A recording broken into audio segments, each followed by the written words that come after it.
जय Jagannath friends, welcome to Dilip Gadi YouTube channel. आशा करुँची आपण समस्ते भलरे थे। नुआखाई पर्व तरफ आपण समस्त को अनेक अनेक शुभेच्छा। तो आम ये वीडियो माध्यम आम जाना जे आज जो सुभद्रा माँ मान 3 नंबर किस्ती आसी नाला मैंने बहुत डाउट थे कि किस्ती कौन कटि से जापार नुले। तेणु आम ये वीडियो माध्यम देखा कौन पैसा आसी ना कटि जाइए। वीडियो को शेष पर्यंत देखो तेल आप स्टाटस चेक कर जानीपारे। जदि चैनल को प्रथम थर आसते चैनल को सब्सक्राइब कर दिंतु। जिते भी चैनल सब्सक्राइब कर नोटिफिकेशन बेल आइकन ऑल पे सेट कर दिंतु, कारण यही चैनल सब बेले इनफॉर्मेशनल वीडियो रियल टाइम अपडेट होता है। चलते बेसी देरी नक वीडियो को स्टार्ट करवा।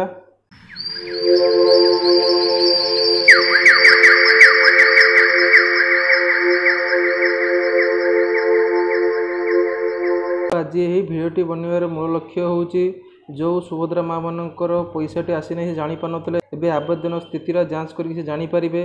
चलते मुझे जनकर आवेदन स्थिति जांच करुँची स्टाटसटा चेक करने। प्रथम ये जो लिखाई आवेदन स्थिति तापर क्लिक करूँ। तापर क्लिक कर भितर को आसला आपड़ आधार नंबर एंटर करूँ। आधार नंबर दे सारापर ये आप ठीक मार्क मारतु। ठीक मार्क मारी लॉगिन पर क्लिक करूँ। आपण मोबाइल गोटे ओटीपी आसो।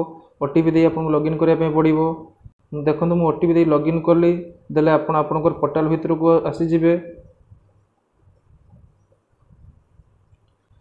देखो मुझे जहाँ देखा तांकर 3टी किस्ती से आसी। आप राखी पूर्णिमार किस्ती पड़ता तो केवल से आपन को 1 नंबर किस्ती और 2 नंबर किस्ती ही शो करता स्टाटस आवेदन स्थिति चेक कला बेले।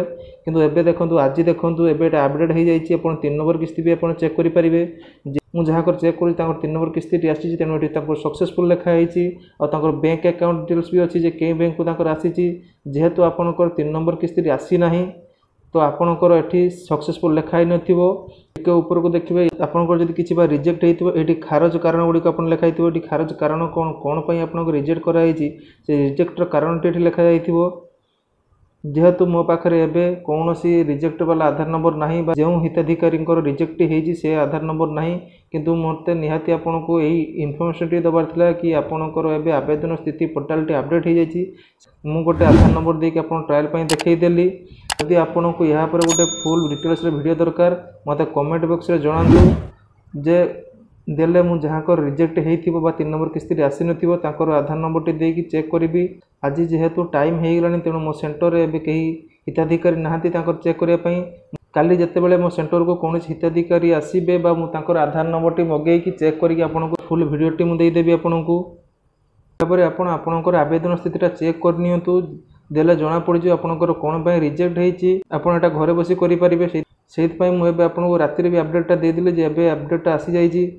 आपण मैंने जानते मु कौन बिना प्रमाण वीडियो बनाए ना तो से भिडियो आसापी लेट है कारण आज ही पोर्टाल अपडेट होती अपडेट आवेदन स्थिति आज ही देखा से आपको वीडियो जनईदेली जे आपड़ आवेदन स्थिति चेक कर जानीपारे कौन आप रिजेक्ट होती। तेणु यहाँ पर मुझे काली फुल वीडियो गोटे नहीं आसबि से वीडियो माध्यम आप समस्त डिटेल्स पाइपर। से पर्यटन आप पार्टी घरे बसिक आपणकर आवेदन स्थिति चेक कर देखी नियंतु कौन प्रोब्लेम होती कौन किस्ती आसी ना देले काली जो फुल वीडियो आसो तार समाधान मुझे जनईदेवी कौन करने पड़ो आपन को। चलतु यही वीडियो माध्यम मुझे आ गए अपडेट भी आपको दे दूँगी। जो मानकर 21 वर्ष पूर्ण हो जाए से सुभद्रा नुआ फॉर्म आवेदन करने जाऊँगी से भी खुशी खबर कि भी आवेदन प्रक्रिया बहुत शीघ्र स्टार्ट होगापी जाऊँगी। देखो मुझे आपंक आगे गोटे आधार नंबर दे टाइप कर देखिली एबे भी देखा application close the submission of Subhadra application is currently close माने एपर्यंत भी सुभद्रा फॉर्म नुआ आवेदन प्रोसेसटा स्टार्ट होनी सुभद्रा पोर्टाल रिओपन होना आवेदन करने। केवल आवेदन स्थिति चेक करने सुभद्रा पोर्टाल अपडेट होगी आसी।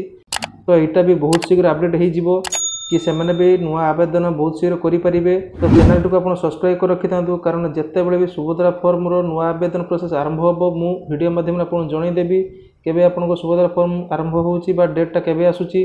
एपर्यंत वीडियो देखी वीडियो को लाइक कर दिंतु और आपंकर रिलेटिव सर्कल शेयर कर दिंतु कारण तांकर भी जब 3 नंबर किस्ती आसी नथिबो सी वीडियो माध्यम सी तांकर निजर आवेदन स्थिति चेक करेंगे और जानीपारे कौन रिजेक्ट होती कौन सुभद्रार 3 नंबर किस्ती आसी ना मैंने भी बहुत व्यस्त होते कारण सुभद्रार आवेदन स्थिति चेक करवा ऑप्शन टी बहुत दिन पर ही लाइव होती। जदि भिडियो एपर्यंत देखी ताले भिडियो को लाइक कर दियंतु, भिडियो को शेयर कर दियंतु और चैनल को सब्सक्राइब कर दियंतु, कारण सब बेले यही चैनल रियल टाइम रो अपडेशन ही मिलता है आपको। रोजी पुणी देखा आउ एक नुआ भिडियो सहित। जय हिंद।